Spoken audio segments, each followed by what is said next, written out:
Khabib Nurmagomedov shares a heartfelt message for Conor McGregor. Khabib Nurmagomedov has delivered a deeply personal and heartfelt message, one filled not with criticism, but with genuine concern and hope. In a recent conversation, Khabib opened up about Conor McGregor and the long string of controversies that have followed the former champion over the years. Rather than condemning Conor, Khabib framed his comments as a wake-up call. He expressed sincere hope that Conor will change not only for his own sake but for the sake of everyone around him. Khabib emphasized that Conor's actions don't just impact himself, they affect his friends, his fans, his family, and especially the young people who continue to look up to him. I don't want to mention his name. This is punishment, Khabib stated. This is punishment, and he keeps doing this. His message was direct and uncompromising. According to Khabib, the lifestyle Conor is currently living is already leading to serious consequences, not just for him, but for those in his orbit. He pointed to troubling incidents involving elderly people, constant headlines involving women, substance abuse, and reckless behavior. Khabib didn't sugarcoat the truth. He called it what he believes it is: punishment. And in his view, that punishment has already begun. But Khabib's words didn't come from a place of hate. On the contrary, they came from a place of spiritual concern and compassion. You know what the most beautiful part of this is? He said, Allah always gives us, no matter who we are, a chance to come back. Always, there was a powerful sense of hope in his message. Khabib wasn't writing Conor off. Instead, he reminded everyone that redemption is always possible, regardless of the mistakes someone has made. It doesn't matter how far you've gone, he continued. Allah is going to give you the chance to return. For Khabib, that belief is everything. It's the foundation of forgiveness, growth, and transformation. No matter how far someone falls, the path back remains open. I believe he has that chance, Khabib said. But he needs to change the way he lives. He also explained why he felt compelled to speak out. Why am I talking about this? Because even though I know him, and he knows me, I say this sincerely: if he changes, he can change so many other lives too. That's the heart of Khabib's message. It's not just about Conor's personal growth. Khabib believes that Conor's transformation could inspire a ripple effect, a wave of positive influence that reaches countless others. But he didn't end without a warning. If he does not change, Khabib concluded, there will always be punishment. That is what I'm talking about. Before you go, we're always working hard to improve our content and bring you the stories that matter. If you enjoyed this video, please take a moment to like, subscribe, and hit the bell icon so you never miss an update. Your support helps us grow and continue delivering high-quality content. We also want to hear from you.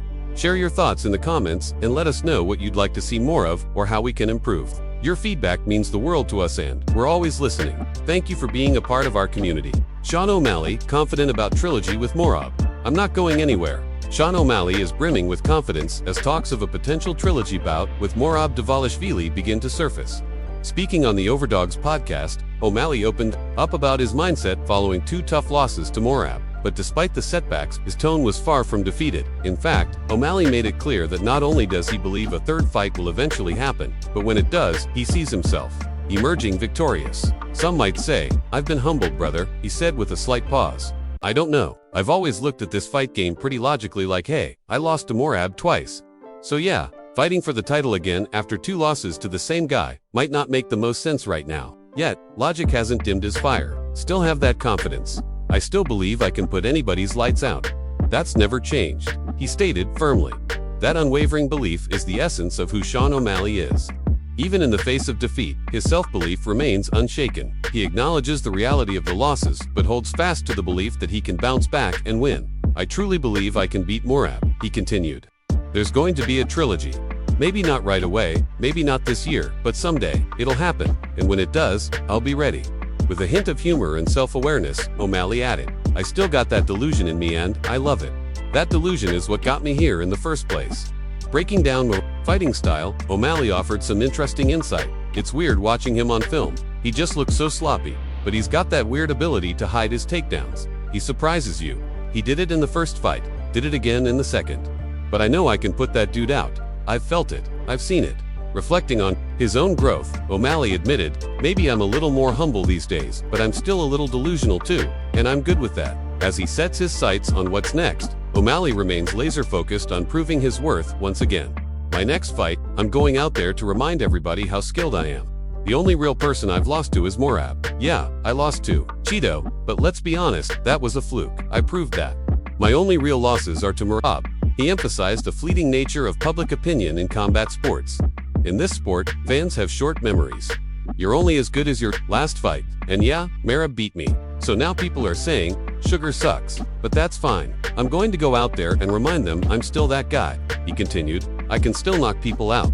I still want it. This isn't a hobby for me, this is my life. I'm not going to fade away. I'm not just going to say, hey, it was fun while it lasted. Nah, MMA's still chasing gold.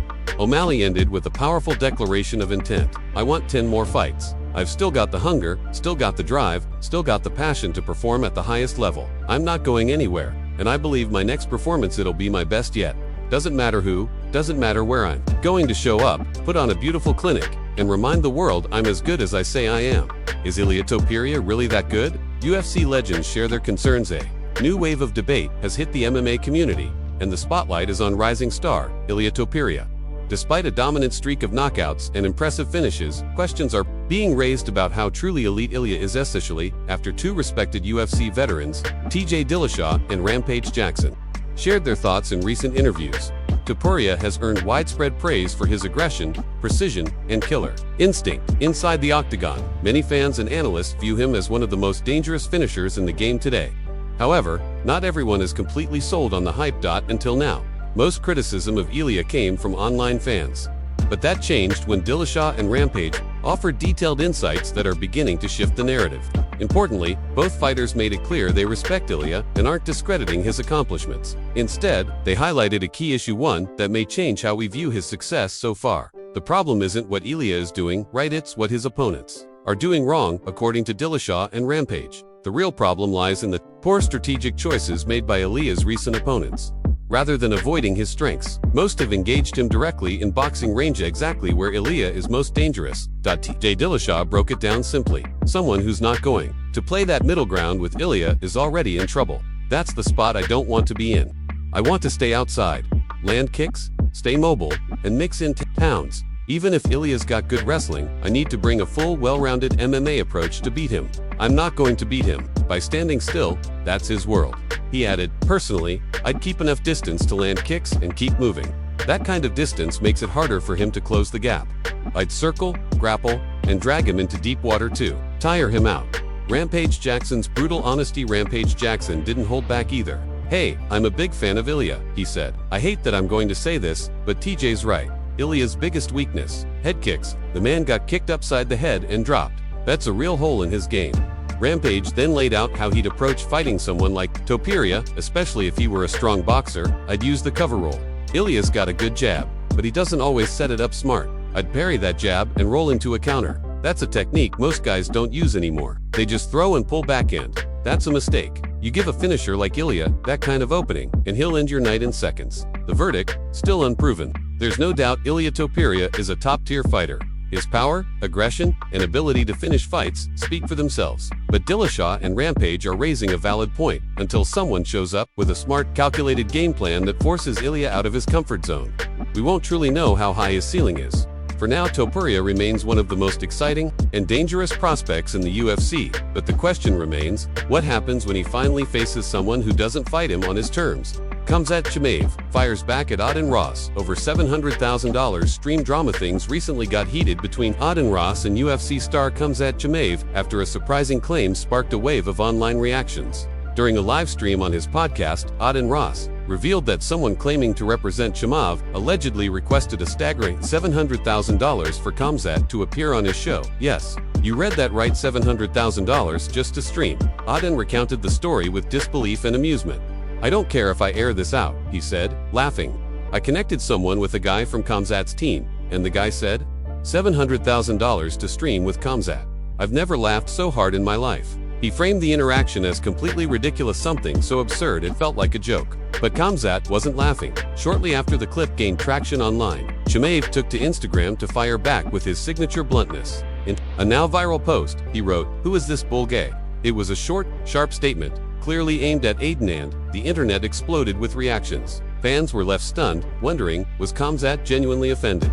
Was this a misunderstanding, or had someone been pretending to represent him all along? That's when the story took an unexpected twist. According to Adin, shortly after the controversy began to spread, he received a phone call from none other than Ali Abdelaziz, one of the most well-known managers in MMA, who represents top fighters like Islam Makhachev and Khamzat Chimaev himself. Ali clarified the situation quickly and decisively. "Adin, I don't think you were talking to the real person. That's not Khamzat's manager. Boom, plot twist. Turns out, the person claiming to represent Khamzat and demanding $700,000 wasn't officially part of his management at all. It was a fake impersonator posing as someone from Chimaev's camp. But it didn't end there. Adin revealed that the same fake manager had actually approached him months earlier, trying to arrange a similar stream appearance for only $100,000. That left fans scratching their heads. How did the price suddenly jump from $100,000 to $700,000? Was it just bold scam tactics? Was someone testing Adin's wallet or simply playing games? In the end, Adin Ross chose to take the high road. "I respect the hustle, but come on man, that's crazy," he said. He clarified that the stream never happened and emphasized that he holds no grudges over the situation. In fact, he left the door open for a potential future collaboration. If the right people are involved, maybe, just maybe, the Khamzat and Adin stream could still happen, he added with a playful grin. As long as no fake reps are in the mix, who knows? For now, one thing is certain. When Khamzat speaks, the internet pays attention, and if that stream ever does happen, you can bet it'll be a wild ride. Tensions have officially exploded between Khamzat, Chimaev, and Dricus Du Plessis ahead of what was already shaping up to be one of the most anticipated showdowns in recent UFC history. But just when fans thought the hype couldn't get any more intense, things took a deeply personal turn that all began during an interview where Khamzat Chimaev snapped, responding to recent remarks from Du Plessis that he claimed crossed a serious line. According to Khamzat, Du Plessis mocked the scar on his lip, a mark from childhood, something that had nothing to do with the sport and everything to do with disrespect. That moment flipped a switch in Khamzat.com, but serious, he didn't mince words. "I understand this is a fighting sport," he said. "We punch each other in the face and bleed inside the cage. That's what we signed up for. But there still has to be some level of professionalism. You talk too much, and when you talk too much, bad things happen. Very bad things. Somebody might die." That chilling warning sent shockwaves through the MMA community. What was already a high-stakes matchup had now reached a new level of animosity. This is no longer just about rankings. This is personal. Both fighters are at the top of their game, and both are entering the octagon with bad intentions. But Du Plessis didn't back down. In fact, he fired back with just as much intensity. "I'm not afraid, not even a little bit," Du Plessis stated boldly.